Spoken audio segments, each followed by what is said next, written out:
Hello everyone, हम कर रहे हैं क्लास 7 पूर्वी से यूनिट 4 कॉन्करिंग द समिट। और इस वीडियो में हम कर रहे हैं क्वेश्चन आंसर्स के बाद की एक्सरसाइज। इससे पहले के एक्सरसाइज आपको पिछले वीडियो में मिल जाएंगे, इसका लिंक आप डिस्क्रिप्शन बॉक्स में भी चेक कर सकते हो। अब आगे बढ़ते हैं। Complete the following table by filling the gaps with correct parts of speech mention. यहाँ ये noun, adjective, verbs and adverbs ये दिए गए हैं। हमें ये टेबल कंप्लीट करनी है अकॉर्डिंगली हर एक वर्ड के लिए। जैसे कि एक एग्जाम्पल यहाँ पर दिया गया है, जैसे नाउन है डिटर्मिनेशन, इसका एडजेक्टिव बन जाता है डिटरमाइंड। जैसे आप सेंटेंस में यूज करोगे तो नाउन क्या होता है, noun is a person, place और थिंग। लेकिन डिटर्मिनेशन, दृढ़ निश्चय, ये कोई चीज नहीं है लेकिन ये एक फीलिंग है। तो डिटर्मिनेशन, ही हैज डिटर्मिनेशन, यहाँ पर डिटर्मिनेशन नाउन है। अगर डिटरमाइंड है, determined means he is determined, उसने दृढ़ निश्चय कर लिया है, तो यहाँ पर ये एडजेक्टिव बन जाता है। डिटरमाइंड मीन्स ये वर्ब है और एडवर्ब है डिटरमाइंडली। अब इसी तरह से हमें आगे जो कहीं पर नाउन दिया हुआ है, कहीं पर हमें नाउन बनाना है अकॉर्डिंग टू द वर्ड। अब यहाँ पर नाउन है रिलीव, अब इसका एडजेक्टिव हो जाएगा रिलीव्ड और वर्ब हो जाएगा रिलीव और एडवर्ब हो गया है रिलीव्डली। अब नेक्स्ट में नाउन दिया हुआ नहीं है, एडजेक्टिव दिया गया है इंस्पायरिंग, तो इसके लिए नाउन होगा इंस्पिरेशन। वर्ब हो जाएगा इंस्पायर और एडवर्ब हो जाएगा इंस्पायरिंगली।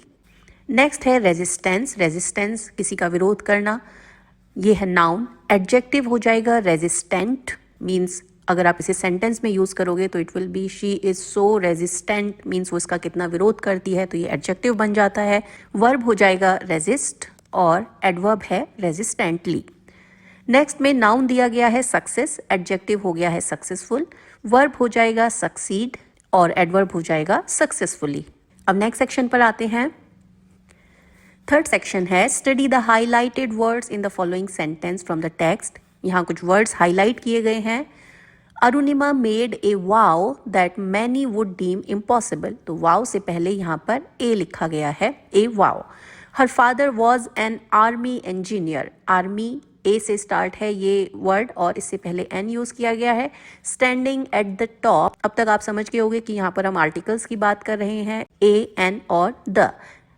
जो लेटर किसी वावल से स्टार्ट होते हैं, ए, ई, आई, ओ, यू, अगर इनसे स्टार्ट होते हैं या उनका साउंड ऐसा आता है तो उनसे पहले एन लगता है।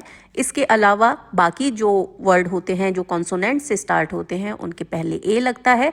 और अगर हम किसी स्पेसिफिक चीज़ के बारे में बात कर रहे होते हैं तो उससे पहले द लगता है। तो यही यहाँ पर आप देखोगे, standing at the top of the word she felt a surge of emotions, pride, relief and an overwhelming sense of achievement. O से ये वर्ड स्टार्ट है तो इसके पहले N लगा है, सर्ज इसके पहले A है और standing at the top of the word, अब टॉप ऑफ द वर्ड एक ही हो सकता है तो इसीलिए इसके पहले स्पेसिफिकली द लगाया गया है। She planted the Indian flag at the summit and left behind a photograph of her idol Swami Vivekananda. तो इस तरह से ए, एन और द ये आर्टिकल्स का हमें यूज करना है। नेक्स्ट सेंटेंस है Arunima Sinha's journey from a devastating accident to scaling the highest peak in the world stands as a beacon of hope and resilience. ये सारा टेक्स्ट से लिया गया है जो हमने स्टोरी पढ़ी है। अब आगे जो fill in the blanks exercise है इसमें हमें ये आर्टिकल्स को यूज करना है। अकॉर्डिंगली हम यहाँ पर रूल्स फॉलो करते हुए इसे फिल करेंगे। We planned an adventurous trip to a remote island. The island was known for its beautiful landscapes and diverse wildlife. अब यहाँ पर आप चाहे तो द भी लिख सकते हो, लेकिन द यहाँ पर ऐसा नहीं है कि कहीं डाइवर्स वाइल्ड लाइफ मीन्स वो केवल उसी जगह की स्पेसिफिक डाइवर्स वाइल्ड लाइफ है, तो इसीलिए ये डेफिनेट नहीं है, तो यहाँ पर द नहीं लगाएंगे। On the first day we set out to explore the island's dense jungle. A guide led us through the thick foliage and showed us a hidden waterfall. In the evening, we gathered around a campfire to share stories and enjoy the meal we cooked. The experience was truly unforgettable and we felt a connection with nature. इस तरह से ये fill कर दोगे तो diverse wild life और nature, इससे पहले यहाँ कोई आर्टिकल नहीं आएगा, बाकी सब आप इस तरह से फिल कर सकते हो। नाउ एक्सरसाइज 2 है, there is an error in each sentence that has been underlined. यहाँ एरर है इन सेंटेंसेस में, correct the error in the following sentences, हमें ये करेक्ट करना है। First one is we waited for a hour before the bus finally arrived. अब यहाँ पर ए है आवर से पहले और इसे अंडरलाइन किया गया है, तो ये इनडेफिनिट आर्टिकल यहाँ पर रॉन्गली यूज किया गया है। अब देखो वर्ड है HOUR, ये स्टार्ट होता है H से। अब H एक कॉन्सोनेंट है, इससे पहले हम A यूज कर सकते हैं, जैसे कि अगर हम कहें A हैट तो वहाँ पर हम A यूज करेंगे, A हट तो वहाँ भी हम A यूज करेंगे। लेकिन यहाँ पर HOUR तो ये हम इसे पढ़ते हैं आवर, O की साउंड आती है hour, so that is why यहाँ पर ये N यूज होगा, A यूज नहीं होगा। तो डिपेंड करता है कि जो वर्ड आप यूज कर रहे हो उसकी बिगनिंग साउंड क्या है। अब यहाँ पर बिगनिंग साउंड H का ना होकर के O का है, तो इसीलिए यहाँ पर N आएगा, A नहीं आएगा। Second is the guide insisted on an uniform. अब एन यूनिफॉर्म नहीं होता है, the guide insisted on the uniform jacket for the group safety during the track. तो यहाँ पर द आएगा क्योंकि यूनिफॉर्म जैकेट मीन्स ये एक पर्टिकुलर जैकेट है, तो इसीलिए ये डेफिनेट है, यहाँ पर द आएगा। Third is mount K2 is a second highest peak in the world. Mount K2 second highest peak है। अब सेकेंड से पहले A है, तो बिकॉज माउंट K2 के बारे में बात हो रही है, तो ये एक स्पेसिफिक माउंटेन है, एक पर्टिकुलर माउंटेन है, तो इसीलिए यहाँ पर A नहीं आएगा, द आएगा। और सेकेंड हाईएस्ट पीक दुनिया में एक ही होगी, तो वो एक स्पेसिफिक माउंटेन हो गया, तो इसीलिए सेंटेंस होगा mount K2 is the second highest peak in the world. Fourth is a Ganga is a sacred river in India. अब ए गंगा नहीं है, द गंगा आएगा यहाँ पर। The Ganga is a sacred river in India known for its cultural importance. Fifth is challenges are faced with courage and determination by a brave। अब ये ए यहाँ पर नहीं आएगा, challenges are faced with courage and determination by the braves। Sixth is a north star has guided travelers for centuries। अब north star एक specific north star है, तो यहाँ ए नहीं आएगा, द आएगा, तो आपका आंसर होगा the north star has guided travelers for centuries। Conquering the summit, ये एक लिसनिंग एक्टिविटी है। आप इस ट्रांसक्रिप्ट को सुन करके जो आंसर्स हमें देने हैं उस एक्टिविटी में वो हम करेंगे। यहाँ पर 5 स्पीकर्स हैं और उन्होंने कुछ स्टेटमेंट्स दिए हैं। क्लास में आप इसको सुनते हुए कर सकते हो। Speaker 1 says, as a parent I fear the risks involve specially with activities like rock climbing और पैराग्लाइडिंग। एक पेरेंट, एक माँ या पिता होने के नाते I fear the risk involve, मुझे डर लगता है कि एक्टिविटीज़ में जो रिस्क है, specially with activities like rock climbing, जैसे कि रॉक क्लाइंबिंग वाली एक्टिविटी जिसमें आप एक स्ट्रेट रॉक पर चढ़ते हो, और पैराग्लाइडिंग, इन एक्टिविटीज़ में रिस्क होता है और उससे मुझे डर लगता है। I am quite worried about the safety risks of adventure sports। Adventure sport, इस तरह के एडवेंचरस एक्टिविटीज़ में जो रिस्क्स इन्वॉल्व हैं उनको हम कितना सेफ बना सकते हैं, कितना हम रिस्क को अवॉइड कर सकते हैं, क्या सेफ्टी मेजर्स हम ले सकते हैं, उसके बारे में सोचकर मुझे चिंता होती है।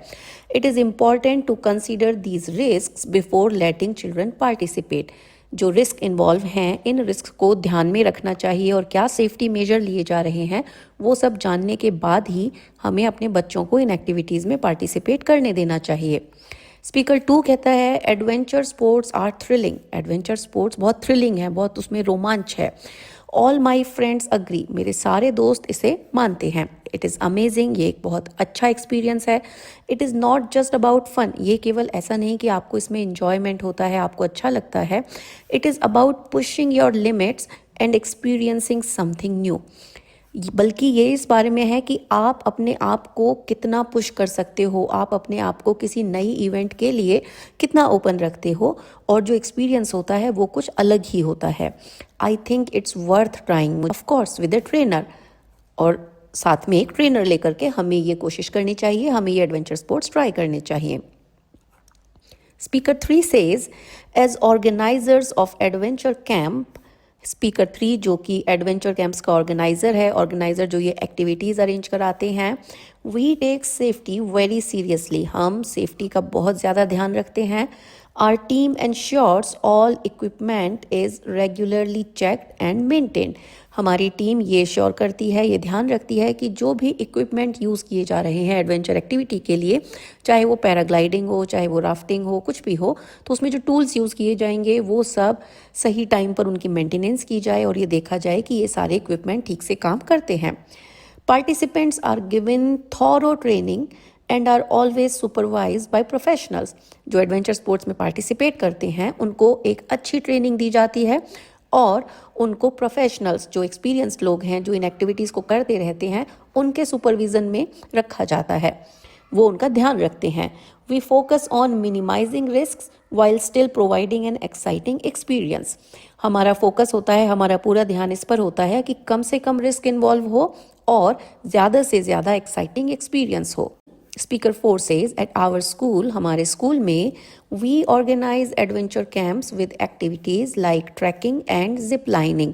हम अपने स्कूल्स में एडवेंचर कैंप्स लगाते हैं जिसमें हम ट्रैकिंग और जिप लाइनिंग जैसी एक्टिविटीज़ अरेंज करते हैं. However we stick to basic sports that are safe and manageable for students. हालांकि हम केवल यही एक्टिविटीज़ करते हैं जो बहुत ही बेसिक हैं, जिसमें बहुत ज़्यादा फिजिकल स्ट्रेंथ की ज़रूरत नहीं होती है, और हम ये भी श्योर करते हैं कि ये सेफ़ हो और स्टूडेंट्स इनमें पार्टिसिपेट कर पाएँ. We always prioritise safety. हम हमेशा सेफ्टी का ध्यान रखते हैं. ensuring that all necessary precautions and measures are in place. और हम ये श्योर करते हैं कि जो भी प्रिकॉशन लेने हैं, जो चीज़ें नहीं करनी चाहिए, उन सब चीज़ों का ध्यान रखा जाए. प्रिकॉशन मीन्स इक्विपमेंट काम करते हों, जो पर्सन हो वो फिजिकली स्ट्रांग हो या उस एक्टिविटी के लिए कैपेबल हो. इस तरह से हम ये प्रिकॉशंस का ध्यान रखते हैं. Being careful is what we promote. हम ये बताते हैं कि सभी को ध्यान से ये एक्टिविटीज़ करनी है. स्पीकर 5 कहता है, in my opinion sports should be about fitness and enjoyment. मेरे हिसाब से तो स्पोर्ट्स फिटनेस के लिए होना चाहिए, अच्छे हेल्थ के लिए होना चाहिए और एन्जॉयमेंट, मज़े के लिए होना चाहिए. लाइक ट्रैक एंड फील्ड और स्विमिंग. ट्रैक एंड फील्ड की एक्टिविटी होते हैं, एथलेटिक्स एक्टिविटी होते हैं और swimming. Why risk your life for a fleeting moment of thrill just for a feeling of adventure? अपनी लाइफ को एक छोटे से एडवेंचरस मोमेंट के लिए, एक छोटे से टाइम के एक्साइटमेंट के लिए अपनी लाइफ को हमें रिस्क पर क्यों रखना है? Traditional sports are safer and just as fulfilling. जो स्पोर्ट्स हम हमेशा से खेलते आ रहे हैं, जैसे कि ट्रैक एंड फील्ड, स्विमिंग, इस तरह के स्पोर्ट्स सेफ होते हैं. इसमें बहुत ज़्यादा प्रिकॉशन, बहुत ज़्यादा सेफ्टी मेजर की ज़रूरत नहीं होती. एंड जस्ट एज फुलफिलिंग, और ये उतना ही इंजॉयमेंट देते हैं जितना कि एडवेंचरस स्पोर्ट देते हैं. तो ये एक्सरसाइज है based on the listening activity. As you listen, match the statements 1 to 8 with the speaker 1 to 5. जो स्पीकर ने बोला है हमें वो स्टेटमेंट्स मैच करने हैं. यहाँ पर कि किस स्पीकर ने बोला है. There are 3 extra statements that you do not need. यहाँ पर 3 एक्स्ट्रा स्टेटमेंट हैं जो इन स्पीकर्स ने नहीं कहे हैं, तो हमें वो भी आइडेंटिफाई करने हैं. Number 1 is talks about having basic activities in adventure sports. Adventure sports में बेसिक एक्टिविटीज़ हैं. ये है स्पीकर 4 जो कहता है कि ट्रैकिंग एक बेसिक एक्टिविटी है जो एडवेंचर स्पोर्ट में होती है. Second is finds adventure sports thrilling and exciting. कौन सा स्पीकर एडवेंचर स्पोर्ट्स को थ्रिलिंग और एक्साइटिंग बताता है? तो that is number 2. Third is praises the availability of a variety of activities. कौन सा स्पीकर है जो कहता है कि इतने सारे एक्टिविटीज़ अवेलेबल हैं और उसको प्रेस करता है? तो ऐसा किसी ने नहीं कहा है. Fourth is expresses concerns about the risks in adventure sports. Adventure sports से एसोसिएटेड रिस्क के बारे में किसने बोला है? That is speaker 1. Fifth is promotes trekking as a casual sport. किस स्पीकर ने ट्रैकिंग को एक कैजुअल स्पोर्ट की तरह प्रमोट किया है? तो ये किसी ने नहीं किया है. Sixth is invites application from first timers. ये भी किसी ने नहीं किया है. Seventh is focusing on the availability of training and supervision. तो ये स्पीकर 3 ने किया है कि हमें इन एक्टिविटीज़ के लिए प्रॉपर ट्रेनिंग लेनी चाहिए, सुपरविजन में करना चाहिए. And eighth is finds exposure to risk unnecessary, कि ये फालतू का रिस्क नहीं लेना चाहिए. ये कहा है स्पीकर 5 ने. नेक्स्ट सेक्शन है let's speak. In groups of 4, select a role from 1 to 4 given below and speak about the views allotted to each. आप ये 4 रोल्स हैं यहाँ पर. आप कोई भी एक रोल चूज कर सकते हो. आप स्कूल स्टूडेंट की तरफ से बोल सकते हो, एक पेरेंट्स की तरफ से बोल सकते हो, फिजिकल एजुकेटर की तरफ से बोल सकते हो, या फिर आप एक स्पोर्ट्स कैंप ऑर्गेनाइजर की तरफ से बोल सकते हो. लेकिन बोलना क्या है? तो इंस्ट्रक्शन दिया गया है कि अगर आप स्कूल स्टूडेंट हो तो आपको बात करना है about why you think physical education should be included in school activities. Physical education school activities में क्यों इन्वॉल्व होना चाहिए, तो एक स्टूडेंट के पॉइंट ऑफ व्यू से आपको क्या लगता है ऐसा होना चाहिए या नहीं होना चाहिए, इस पर आप अपने पॉइंट्स कलेक्ट करो और ये एक डिस्कशन में आप बोल सकते हो। अगर आप एक पेरेंट का रोल प्ले करते हो, एक पेरेंट के पॉइंट ऑफ व्यू को सामने रखना चाहते हो, तो इस बारे में कोई पेरेंट्स क्या सोचेंगे कि फिजिकल एजुकेशन किस तरह से इन्वॉल्व होना चाहिए, बच्चों को उसमें पार्टिसिपेट करना चाहिए या नहीं करना चाहिए स्कूल में, तो आप इसके बारे में अपने पॉइंट्स को रखो। जैसे कि पेरेंट्स बोल सकते हैं कि सेफ्टी का ध्यान रखना है, अगर फिजिकल एक्टिविटीज़ करने हैं, बच्चों को पूरी तरह से अवेयर होना चाहिए कि इस एक्टिविटी के प्रॉज एंड कॉन्स क्या हैं, उनको किस तरह की चोट लग सकती है अगर वो केयरफुल नहीं है, तो ये सब पहले बताना चाहिए। उसके बाद फिर बच्चों को इस एक्टिविटी में आने देना चाहिए और बच्चों को अच्छे से प्रैक्टिस कराना चाहिए। तो एक पेरेंट के पॉइंट ऑफ व्यू से क्या होगा वो आप बोल सकते हो। अगर आप एक फिजिकल एजुकेशन टीचर का रोल प्ले करते हो, share your experiences about physical education activities and why you think they are valuable. अगर आप एक फिजिकल एजुकेशन टीचर हो तो आपको क्या लगता है, आपने अब तक क्या एक्सपीरियंस किया है कि फ़िज़िकल एजुकेशन स्कूल एक्टिविटीज़ में क्यों होना चाहिए, उसका क्या फ़ायदा होता है, कुछ फ़ायदा होता है या नहीं होता है, इस तरह से आप अपने पॉइंट्स को कलेक्ट करके इस पर बोल सकते हो। फोर्थ है स्पोर्ट्स कैंप ऑर्गेनाइजर। अगर आप कोई ऑर्गेनाइजर हो जो इस तरह के एडवेंचरस एक्टिविटीज़ या स्पोर्ट्स कैंप ऑर्गेनाइज करते हो, तो explain how you ensure safety and why you believe sports are beneficial for participants. आपको ये प्रूव करना है कि ये स्पोर्ट्स कैंप्स, ये एडवेंचरस एक्टिविटीज़ लोगों के लिए अच्छी हैं, जो पार्टिसिपेट कर रहे हैं उनके लिए अच्छी हैं, किस तरह से उनको बेनिफिट करती हैं और इन सब के लिए सेफ्टी मेजर्स क्या होने चाहिए। तो ये आपकी इन क्लास एक ग्रुप डिस्कशन है, इस पर आप आपस में डिस्कस कर सकते हो। यहाँ आपके हेल्प के लिए कुछ प्रॉम्प्ट्स दिए गए हैं। प्रॉम्प्ट्स मीन्स आप अपने सेंटेंस को कैसे स्टार्ट कर सकते हो। सपोज आप एक स्पोर्ट्स कैंप ऑर्गेनाइजर हो, अब आप सेंटेंस बोलते हो, in my opinion sports activities are part and parcel of our life, everybody should participate in some sports। इस तरह से आप स्टार्ट कर सकते हो। अगर आप कोई फिजिकल एजुकेशन टीचर हो तो उसके लिए आप किस तरह से अपना सेंटेंस स्टार्ट करोगे, क्या आप लिख सकते हो, I find it hard to agree, इस तरह से जो आप डिस्कशन करोगे उसमें ये सेंटेंसेस आप यूज़ कर सकते हो। यहाँ आपके हेल्प के लिए कुछ वोकैबलरी दी गई है। प्रिकॉशंस का मीनिंग होता है किन चीज़ों का ध्यान रखना चाहिए। यूनिक मीन्स एक यूनिक एक्सपीरियंस, ऐसा पहले कभी एक्सपीरियंस नहीं हुआ है, इस तरह से ये यूनिक है। एक्सपीरियंसेस क्या अनुभव होते हैं। फन, सेफ, एन्जॉयबल, थ्रिलिंग, रोमांच इसमें आता है। Builds, confidence, concern, explore, overcome fear, participate, ये कुछ वोकैबलरी है। तो आप इनमें से कुछ वर्ड्स को या इन सभी को अपने डिस्कशन में इन्वॉल्व कर सकते हो, इन्हें यूज़ कर सकते हो। नेक्स्ट एक्टिविटी है let's write. Read the various components of a formal letter from the box given below. एक लेटर किस तरह से लिखा जाता है, उसके क्या कॉम्पोनेंट होते हैं, ये यहाँ पर दिया गया है। लेटर के कॉम्पोनेंट क्या हैं, complimentary close, receiver's address, subject क्या होगा उस लेटर का, किस डेट पर लिखा गया है, किस बारे में है, आप इंट्रोड्यूस कैसे कराओगे, स्टेटमेंट ऑफ रिक्वेस्ट क्या है, एक्सप्रेशन ऑफ इंटरेस्ट क्या है, सैल्यूटेशन क्या है, सिग्नेचर लाइन क्या है, सेंडर्स एड्रेस है या नहीं है, ये सब एक फॉर्मल लेटर का पार्ट होता है। जैसे कि एग्जांपल दिया गया है, सबसे पहले है कि सेंडर का एड्रेस क्या है, जो लेटर भेज रहा है उसका एड्रेस क्या है। अगर कोई स्कूल का स्टूडेंट है तो वो यहाँ पर अपना सेक्शन और अपना स्कूल का नाम, शहर, वो सब लिखेगा। किस डेट में भेजा जा रहा है, रिसीवर का एड्रेस किसके लिए भेजा जा रहा है, जैसे कि स्पोर्ट कैंप ऑर्गेनाइजर के लिए भेजा गया है, फिजिकल एजुकेशन टीचर के लिए भेजा गया है, वो आप यहाँ पर लिखोगे। किस स्कूल को बिलोंग करते हो, जिसके भी लिए ये भेजा जा रहा है वो। Subject, request to join adventure club, इस लेटर का सब्जेक्ट क्या है, किस लिए ये भेजा जा रहा है, तो ये एक रिक्वेस्ट है। मैडम सर, ये सैल्यूटेशन पार्ट है इसका। सैल्यूटेशन मीन्स आप किसी को जैसे हेलो बोलते हैं तो वो भी एक सैल्यूटेशन है, तो आप किस तरह से किसी को एड्रेस करते हो, मैडम सर।